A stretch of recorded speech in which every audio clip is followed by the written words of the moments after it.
I'm gonna show you how to change the batteries, your CA5054 remote control.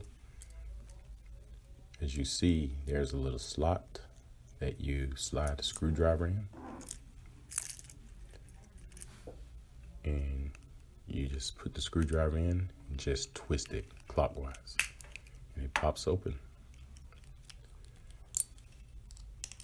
You notice that this have 2 batteries in it. And the batteries are the CR2016. And the batteries, they pop right out. I'm gonna zoom in so you can see it. It's the CR2016, 3 volts.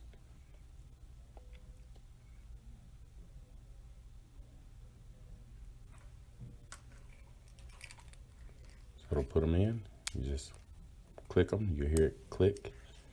Put the other one right on top and press down. And you can hear the click. And just line it back up. And you press it and you hear it clamp together.